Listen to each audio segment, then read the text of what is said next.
नमस्कार, मैं हूं जावेद हुसैन और आप देख रहे हैं the crime files India news पर। द क्राइम फाइल्स के शो में आज हम उस वारदात के बारे में बात करने जा रहे हैं जो 48 साल पहले देश की राजधानी दिल्ली के साथ पूरे देश को हिलाकर रख दिया था। इस वारदात के बाद स्कूल के बच्चे और बच्चियों की सुरक्षा को लेकर सवाल उठने लगे थे। लगातार दिल्ली पुलिस पर सवालिया निशान बन रहा था।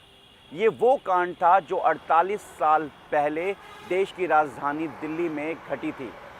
इस कांड को साल 2012 के निर्भया कांड जैसा माना गया था। ये वो कांड था जिसमें 1978 के उस वक्त के प्रधानमंत्री मोरारजी देसाई इस कांड के दोनों मासूम बच्चों के परिवार से मिलने गए थे। उस वक्त ऐसा पहली बार हुआ था जब देश का प्रधानमंत्री किसी पीड़ित परिवार से मिलने गया था।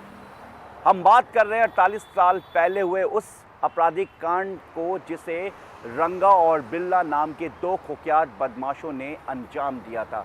जी हाँ, रंगा और बिल्ला ने दिल्ली के रिची रिच जंगल के इसी इलाके के पास एक वारदात को अंजाम दिया था जिसमें दो मासूम 16 साल की गीता और 14 साल के संजय चोपड़ा की हत्या की गई थी। और हत्या करने से पहले जो है गीता के साथ रेप किया गया था और रेप करने के बाद फिर उसकी हत्या कर दी गई थी। ये वो कांड है, ये वो आपराधिक कांड है जिसने पूरे देश को हिला कर रख दिया था। रंगा बिल्ला वो कुख्यात बदमाश थे जो दिल्ली के अलावा मुंबई और दूसरे राज्यों में भी उन्होंने आपराधिक जो रिकॉर्ड है वो वहां पर दर्ज थे। 26 अगस्त 1978 रिच का जंगल, मंदिर मार्ग पुलिस स्टेशन। रंगा बिल्ला कांड साल 1978 का दिल्ली का एक वो चर्चित अपहरण और बेरहमी से दिया गया वो हत्याकांड था जिसने उस वक्त पूरे देश को हिलाकर रख दिया। इस वारदात के मुख्य आरोपी जसवीर सिंह उर्फ बिल्ला और कुलजीत सिंह उर्फ रंगा थे, जिन्होंने 26 अगस्त 1978 को नेवी के अधिकारी कैप्टन मदन मोहन चोपड़ा के दो बच्चों 16 साल की गीता चोपड़ा और 14 साल के संजय चोपड़ा का अपहरण कर लिया था। पुलिस रिकॉर्ड में वारदात के बाद रंगा बिल्ला की गिरफ्तारी के बाद कई चौंका देने वाले खुलासे सामने आए।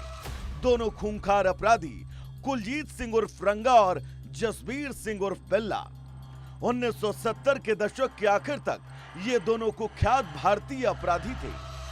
साल 1978 में दिल्ली में नेवी अधिकारी के दो बच्चों गीता और संजय चोपड़ा 26 अगस्त 1978 को रंगा और बिल्ला ने दिल्ली के धौला कुआं इलाके के पास से गीता और संजय का अपहरण कर लिया। उस वक्त इस अपराध कांड के बाद पुलिस रिकॉर्ड में दर्ज दोनों आरोपियों ने पुलिस को बताया कि वे दोनों फिरौती वसूलने के इरादे से घूम रहे थे। देखिए, ये बच्चे जो है युवाणी का प्रोग्राम था, उन दिनों में युवाणी का प्रोग्राम बड़ा पॉपुलर होता था। हम लोग भी जो है बड़ा तरसते थे कि युवाणी के प्रोग्राम में जाएंगे, तो मुझे भी एक दो बार चांस मिला था जाने का। तो युवाणी के प्रोग्राम में बच्चे जा रहे थे और एक नया रिवाज चला था उन दिनों में कि जो एडवांस फैमिली के लोग होते थे लिफ्ट मांगते थे, गाड़ी वालों से लिफ्ट मांगनी। तो शायद ये वो लिफ्ट मांगना जो है ये बड़ा महंगा पड़ा। जब लिफ्ट मांगी, जिस गाड़ी पे वो गए, वो गाड़ी वाले पहले तो उनका था कि शायद वो इनको एक्सटॉर्शन करना चाहते थे इनके घर वालों से।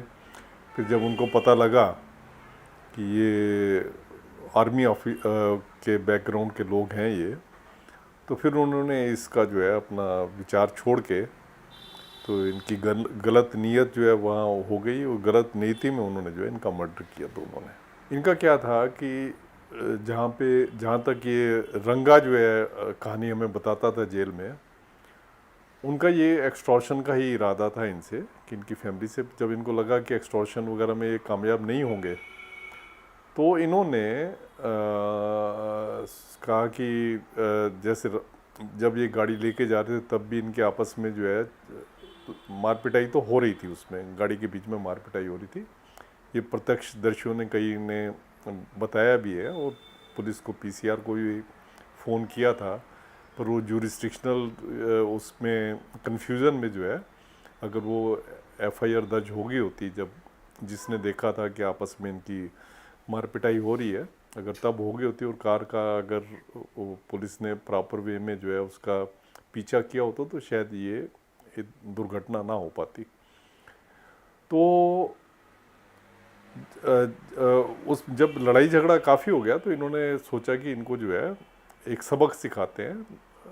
तो ये वहाँ पे जिसको आजकल वंदे मातरम मार्ग कहते हैं, पुराना नाम इसका जो है ब्रिज रोड होता था, तो वहाँ ये ले गए। वहाँ पे इनको किस तरीके से उनको वहाँ पहुँचाया, वहाँ पे इनका काफ़ी उसमें लड़ाई वगैरह आपस में हुई इनकी काफ़ी। तो जो रंगा बताता था कि बिल्ला जो है ये इसका बदनीयती हो गई थी गीता चोपड़ा के ऊपर, तो वो यही कहता था कि इसने फंसवाया मैं, अगर वो बदनीयति ना होती तो शायद वो बच्चे जिंदा होते, पर वो बदनीयति में वो ये सारा ये क्राइम हुआ। और इन्होंने पूरा मुकाबला किया, संजय चोपड़ा ने, गीता चोपड़ा ने पूरा मुकाबला किया कि किस तरीके से जो है बच जाए वो, पर अनफॉर्चुनेटली वो बच नहीं पाए। जब रंगा बिल्ला को पता चला कि गीता चोपड़ा संजय चोपड़ा के पिता एक नेवी अधिकारी हैं और उनके पास हथियार हो सकते हैं, तो पकड़े जाने के डर से उन्होंने दोनों बच्चों को मौत के घाट उतार दिया। आरोपियों ने संजय की बेरहमी से हत्या कर दी और गीता के साथ बलात्कार की वारदात को अंजाम देने के बाद उसकी भी हत्या कर दोनों के शव को रिज के जंगलों में फेंक कर फरार हो गए। अब पुलिस को बॉडी भी कुछ दिन के बाद मिली। वो भी एक थे जिन्होंने अंदर लेके गए थे बच्चों को, तो उन्होंने आके पुलिस को बताया। नहीं, उस टाइम पे ये देखो, ये काबिल तारीफ बात है कि काफ़ी सारी विटनेस थी जो कि सामने आई। उन्होंने बोला कि इस तरीके से जो है ये क्राइम हुआ, हाँ, रूट वगैरह बताया उन्होंने, और उन्होंने पुलिस को हेल्प करने की कोशिश की। क्योंकि मुझे याद है उन दिनों में जब ये क्राइम हुआ था, तो शायद निर्भया के टाइम, मैंने दोनों टाइम देखे हैं, निर्भया का टाइम भी देखा है और वो वाला टाइम भी देखा है, तो शायद निर्भया के उस पर इतना पब्लिक आक्रोश नहीं था जितना उस टाइम पे था। और इवन जैसे आपने बताया कि इवन जो उस टाइम पे प्राइम मिनिस्टर जो थे उस टाइम पे मोरारजी देसाई, वो विक्टिम के घर गए। नहीं तो ऐसा कभी भी हमने नहीं देखा कि एक प्राइम मिनिस्टर जो है जा रहा है किसी का, तो वो इनके घर गए। और जितनी भी उस टाइम पे इतनी प्रेस नहीं होती थी, जितनी भी प्रेस थी उस पर ये कई महीनों तक ये वाला जो केस है ये छाया रहा। हाँ, देखें उस टाइम पे जितने हमारे जो प्रोटेस्ट होते थे बोट क्लब पे होते थे, बोट क्लब पे होते थे, रामलीला मैदान में होते थे। तो इवन मुझे याद है कि बोट क्लब का जो प्रोटेस्ट था, तो मैं भी उसमें, क्योंकि उन दिनों में मैं अभी नौकरी में नहीं आया था, तो मैं भी वहाँ पे था। तो उस टाइम पे लाठीचार्ज हुआ था, और उस टाइम पे जो है जो डिमॉन्स्ट्रेटर थे, इतनी उनमें डिमॉन्स्ट्रेटर में इतना ज़्यादा वो हिंसक हो गया था उस टाइम पे जो प्रोटेस्ट था कि उस टाइम पे लाठीचार्ज करना पड़ा था, और काफ़ी ज़्यादा लोगों को हॉस्पिटल में पहुंचाया था जिनको सीरियस इंजरीज वगैरह हुई। इसका देखें जैसे जो फैक्ट्स हैं कि ये जो है मिलिट्री की गाड़ी थी, आगरा के पास पकड़े गए, मिलिट्री की गाड़ी थी, मिलिट्री के डब्बे में इन्होंने जो है घुसने की कोशिश की। उन दिनों में जो जितनी लिमिटेड प्रेस थी, इनके इतने फ़ोटोएं वगैरह सब, जितने अखबार थे सब में इनकी फ़ोटोएं वगैरह इतनी ज़्यादा छप रही थी, रोज़ फ्रंट पेज की इसकी खबर आती थी। तो जब आर्मी वालों ने देखा कि ये लोग इंट्रूडर हैं और ये शक्ल भी इनकी कुछ जानी पहचानी लग रही है, उन दिनों में शक्ल पहचानने का खाली तरीका यही होता था कि अखबार में पोस्टर वगैरह आते थे, उसको देख के लोग पहचानते थे कि वो है। तो उन्होंने, आर्मी वालों ने जब देखा कि ये वही पोस्टर हैं, शक्ल इनकी मिल रही है, तो इनको उन्होंने गिरफ्तार किया। इस अपराध कांड के बाद पूरी दिल्ली में लोग सड़कों पर आए। लोग गीता, संजय के साथ हुए इस वारदात को लेकर पुलिस की लापरवाही का आरोप लगा रहे थे। इस वारदात को अंजाम देने वाले अपराधियों के खिलाफ फांसी की मांग उठने लगी। 26 अगस्त 1978 शाम करीब 6 बजे के आसपास दिल्ली में उस वक्त बारिश हो रही थी, हल्की हल्की बारिश हो रही थी और लोग कहीं ना कहीं जल्द अपने घर को जाने को तैयार थे। इसी बीच दिल्ली के धौला कुआं इलाके के एक नेवी कॉलोनी में रहने वाले 16 साल की गीता चोपड़ा और 14 साल का संजय चोपड़ा आकाशवाणी में अपने एक प्रोग्राम को देने के लिए निकले थे और वहाँ प्रोग्राम को देने के बाद उन्हें जल्द वापस घर लौटना था। उनके पिता उन्हें रिसीव करने के लिए पहुँचने वाले थे, लेकिन इसी बीच 48 साल पहले हुए इस आपराधिक कांड ने एक ऐसा मोड़ दिया जिसने पूरे देश को हिला दिया। रंगा और बिल्ला ने अपने फिएट कार से, जिसका नंबर HR नंबर था, उन्होंने गीता और संजय चोपड़ा को बस स्टैंड पर खड़े हुए देखा और वहां से उन्होंने उसे लिफ्ट देने के बहाने अपने गाड़ी में बैठा लिया। कुछ ही दूर चलने के बाद गीता और संजय चोपड़ा को इस बात का एहसास हुआ कि ये दोनों कोई आम नहीं, एक आपराधिक रिकॉर्ड के जो है शख्स ये लग रहे हैं। गीता ने उन्हें गाड़ी रोकने को कहा, लेकिन वो बदमाश गाड़ी रोकने के बहाने गाड़ी को और तेज़ करते चले गए। इस बीच जो है गीता और संजय ने बहादुरी से उस गाड़ी को रोकने की कोशिश की, जिसमें चश्मदीद बताते हैं कि गीता और संजय के साथ जो है मारपीट की गई। इस आपराधिक कांड में कई गवाह थे जिन्होंने बाद में पुलिस को बताया कि किस तरीके से वो फिएट कार जो है दिल्ली के लोहिया अस्पताल से रिची रिज तक पहुंची थी। हालांकि इस बीच जो है कई लोगों ने कार के अंदर देखा, इस बारे में जानकारी भी दी गई थी। हालांकि इसको लेकर उस वक्त पुलिस के सुरक्षा पर भी सवाल उठे थे, लेकिन 26 अगस्त 1978 की रात को वारदात को अंजाम देने के बाद रंगा और बिल्ला अपने फिएट कार को लेकर इस रिच जंगल से यहाँ से फरार हो गए।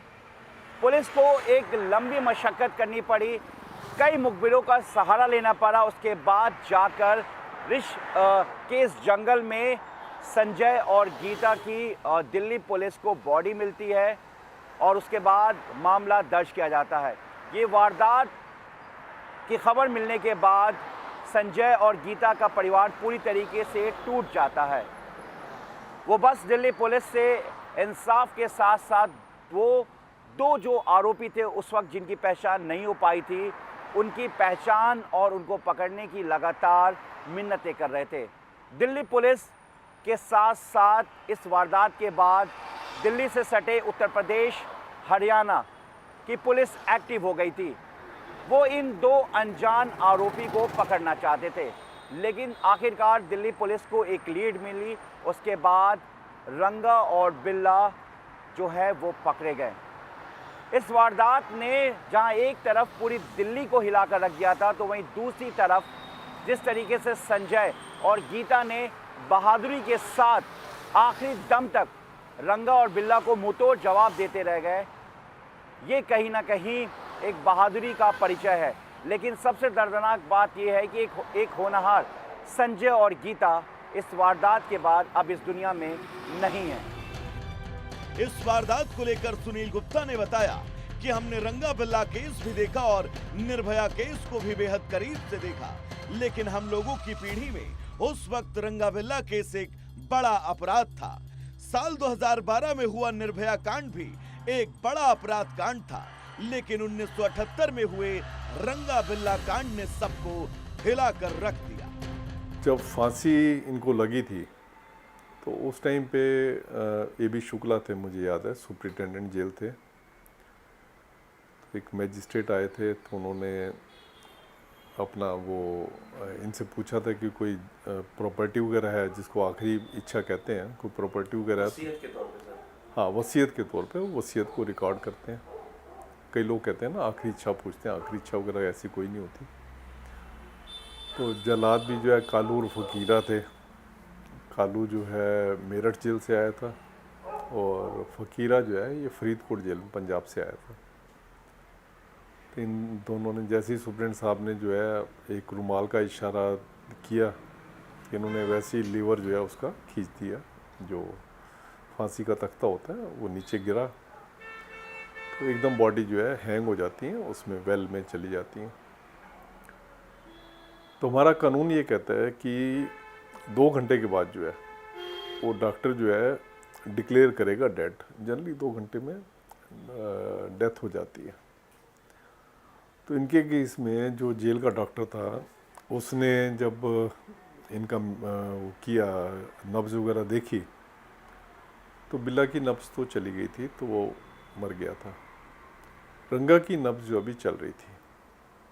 तो ये बड़ी एक awkward पोजीशन होगी कि मैनुअल कहते हैं कि 2 घंटे बाद आप देखेंगे, 2 घंटे के बाद वो जिंदा है और वो मर गया। जिंदा होने का भी कारण ये था कि वो काफ़ी पतला था। तो हाँ, रंगा बहुत पतला था। पतला होने के कारण अगर आपको लटकाया जा रहा है, अगर आप सांस वगैरह रोक लेते हो, फिर वो सांस अपना रास्ता वगैरह कई बार बना लेती है। हालांकि ये पहला और आखिरी केस था कि जिसमें 2 घंटे बाद भी जिंदा था। तो हमारे जो पुराने वो, क्योंकि मेरे को भी 1 साल ही हुआ था वहाँ पे नौकरी वो किए हुए, तो और ऑफिसर भी थे वहाँ। तो जो पुराने हमारे जो स्टाफ था जेल का, उनसे पूछा कि अब क्या करना चाहिए। वो कहने लगे सर इनको इंडेफिनेटली भी नहीं लटकाया जा सकता, तो इनकी टांग खींच देते हैं तो अपने आप इनकी वो चली जाएगी। अच्छा, रंगा था सर? हाँ, तो रंगा ही जिंदा था। बिल्ला की तो एकदम डेथ हो गई थी जैसी लटकाया गया था। तो फिर उसकी टांग खींची। टांग खींचने के बाद जो है वो उसकी जान निकल गई थी। डॉक्टर ने डिक्लेयर कर दिया कि इनकी जान निकल गई है। उसके बाद जो है जो ब्लैक वारंट था जो हमें कोर्ट से इशू हुआ था, तो उसमें हमने एंडोर्स करके कोर्ट को भेज दिया कि इनकी जान निकल गई है, एसएससी डॉक्टर का सर्टिफिकेट है। फिर इनकी लाशें जो है इनके घर वालों को दे दी थी। गीता चोपड़ा, संजय चोपड़ा अपराध कांड। एक कार में लिफ्ट लेकर ऑल इंडिया रेडियो जाते हैं, जहां युवाड़ी कार्यक्रम में उनका शो था, लेकिन उस दिन किस्मत को शायद कुछ और मंजूर था। एक ऐसी वारदात जो दस्तक देने वाली थी, उसकी आहट उन दोनों मासूमों तक नहीं पहुंची, और जब वारदात ने दस्तक दी तब तक बहुत देर हो चुकी थी। अनजान गीता संजय ने उन 2 गुंडों से लिफ्ट ली जो मुंबई से दिल्ली आए थे। वो कोई छोटे मोटे अपराधी नहीं, बल्कि एक खूंखार मानसिकता के अपराधी थे। पुलिस रिकॉर्ड में दर्ज उस वक्त की जांच रिपोर्ट की माने तो उनकी योजना थी कि वो किसी का अपहरण कर उनके घर वालों से फिरौती की रकम वसूलेंगे। रंगा बिल्ला ने इन बच्चों को ये सोचकर अपहरण किया कि उनके माँ बाप के पास बहुत पैसा होगा, लेकिन ये पूरा मामला पहले हत्या, फिर बलात्कार और उसके बाद बेरहमी से हत्या की वारदात में बदल गया। पुलिस पूछताछ में गीता और संजय चोपड़ा के पिता कैप्टन MM चोपड़ा ने बताया कि उनके दोनों बच्चे धौला कुआं ऑफिसर्स क्वार्टर से 26 अगस्त 1987 शनिवार शाम 6:15 बजे निकले। Geeta Chopra Jesus and Mary college में कॉमर्स सेकेंड ईयर्स में थी और उन्हें उस शाम में संसद मार्ग स्थित आकाशवाणी स्टूडियो में युवाड़ी के कार्यक्रम में हिस्सा लेना था। 5 फीट 10 इंच लंबा संजय चोपड़ा 10वीं क्लास का स्टूडेंट था। वारदात वाले दिन बादल पूरी तरह से छाए थे और सुबह से ही रह रहकर बारिश हो रही थी। कैप्टन चोपड़ा ने पुलिस को बताया कि शो के बाद कैप्टन चोपड़ा खुद अपने बच्चों को आकाशवाणी भवन के गेट से लेने वाले थे। 26 अगस्त 1978 की रात करीब 9 बजे वो जब पहुंचे तो अपने बच्चों को गेट पर न देखकर परेशान हुए। आगे उन्होंने पुलिस को बताया कि जब उन्होंने अंदर पूछताछ की तो उन्हें बताया गया कि गीता और संजय चोपड़ा के वहां रिकॉर्डिंग के लिए पहुंचे ही नहीं। वारदात के बाद दिल्ली पुलिस पर इस केस से जुड़े अपराधियों को पकड़ने का लगातार दबाव बढ़ रहा था। मंदिर मार्ग थाने की पुलिस इस केस को वर्कआउट करने की लगातार कोशिश कर रही थी। इस केस से जुड़े उस वक्त के अधिकारी बताते हैं कि रंगा बिल्ला कांड में कोई चश्मदीद सामने आकर पुलिस की मदद करने वाला था। वारदात के दरमियान एक चश्मदीद ने पुलिस को बताया कि करीब 6:30 बजे लोहिया अस्पताल के पास एक तेज रफ्तार फिएट मेरे स्कूटर के बगल से निकली। मुझे एक लड़की की दबी हुई चीख सुनाई दी। मैंने अपने स्कूटर को भगाता हुआ कार के नजदीक ले गया। आगे की सीट पर 2 लोग बैठे थे, पीछे की सीट पर एक लड़का और लड़की थे। लाल बत्ती के पास जब कार रुकी तो मैंने चिल्लाकर कहा, क्यों भाई, क्या हो रहा है? लड़के ने शीशे से अपना मुंह सटाकर अपनी टी शर्ट की ओर इशारा किया जो खून से सनी थी। लड़की पीछे से ड्राइवर के बाल खींच रही थी। मंदिर मार्ग और पार्क स्ट्रीट की क्रॉसिंग पर कार ने रफ्तार पकड़ ली और लाल बत्ती जमकर आगे निकल गई। लड़के की शक्ल विदेशी जैसे थी और मस्टर्ड रंग की कार का नंबर था HRK 8930। कई चश्मदीदों के बयान और मंदिर मार्ग पुलिस की इंटरनली जांच के बाद इस वारदात में शामिल रंगा बिल्ला को लेकर दिल्ली पुलिस को सुराग के तौर पर एक बड़ी कामयाबी आखिर मिल ही जाती है। तब पहली बार इन आरोपियों की तस्वीर दिल्ली पुलिस के हाथ लगती है। दूसरी तरफ वारदात के बाद रंगा और बिल्ला दिल्ली से भागकर मुंबई पहुंच गए और वहां से आगरा आ गए। ये उनका दुर्भाग्य था कि वारदात के कुछ दिनों बाद ही आगरा से दिल्ली आते हुए 8 सितंबर 1978 को वो कालका मेल में गलती से सैनिकों के डिब्बे में चढ़ गए और उन्होंने उन्हें पकड़कर पुलिस के हवाले कर दिया। पुलिस पूछताछ में दोनों आरोपियों ने बताया कि वो इस वारदात के तुरंत बाद डर के मारे शहर छोड़ चुके थे। वो एक ऐसी ट्रेन की बोगी में चढ़े जिसमें सेना के जवान सवार थे। उनसे उनका झगड़ा हुआ। उन्होंने इनसे इनका पहचान पत्र मांगा। रंगा ने बिल्ला से कहा, उन्हें भरा हुआ आई कार्ड दे दो।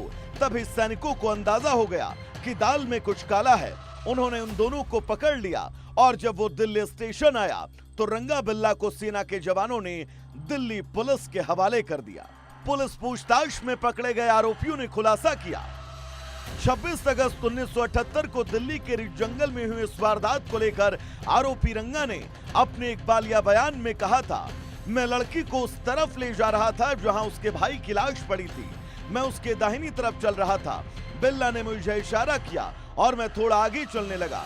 इसी दरमियान बिल्ला ने पूरी ताकत से लड़की की गर्दन पर तलवार से वार किया। इस हमले के तुरंत बाद गीता की मौत हो गई। वारदात में शामिल रंगा बिल्ला दोनों गिरफ्तार हो चुके थे। पुलिस ने परिवार को यकीन दिलाया कि पूरे सबूतों के साथ पुलिस इन दोनों खूंखार अपराधियों को सजा दिलाएगी। पोस्टमार्टम रिपोर्ट में भी चौंकाने वाले खुलासे हुए।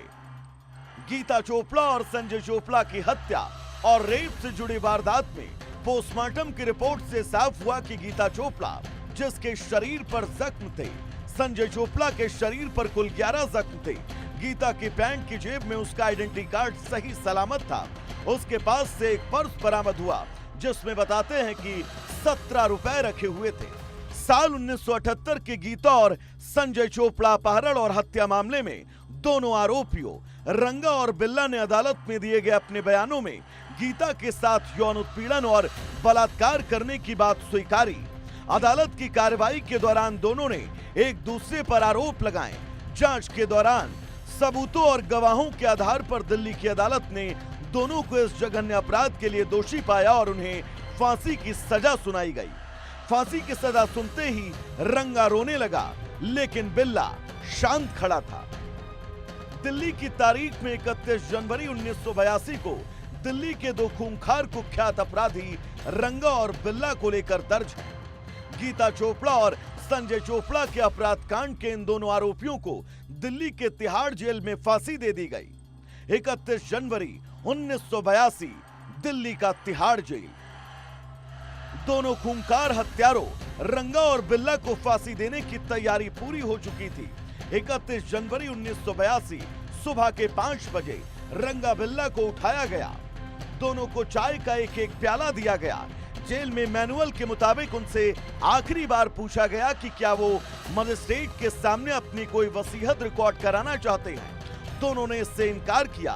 दोनों के हाथ में हथकड़ियां और पैरों में बेड़ियां जकड़ी हुई थी और ब्लैक वारंट पे फांसी के दिए गए समय से ठीक 10 मिनट पहले उन दोनों को प्लेटफॉर्म की तरफ बढ़ने के लिए कहा गया जहां फांसी का फंदा लगा हुआ था।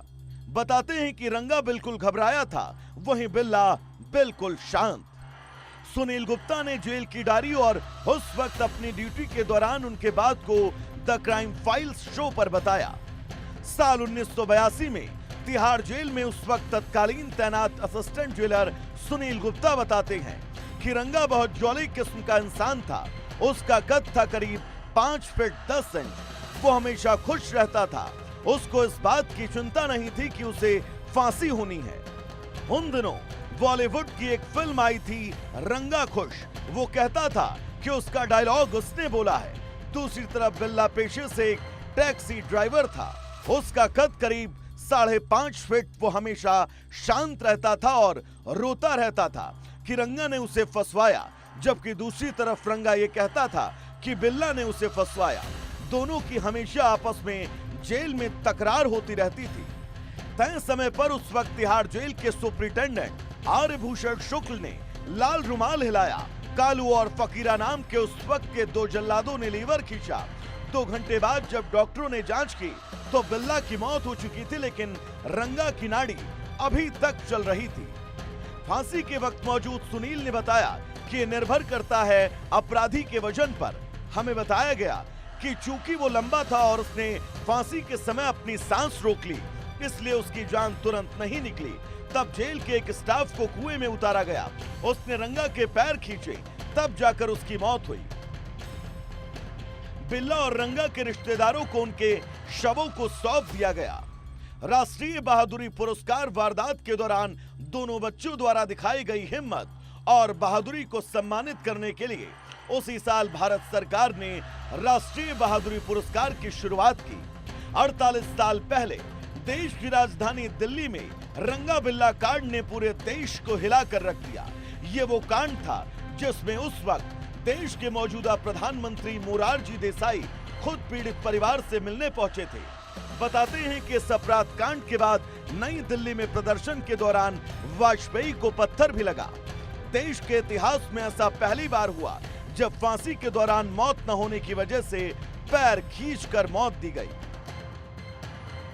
Bureau report, India news.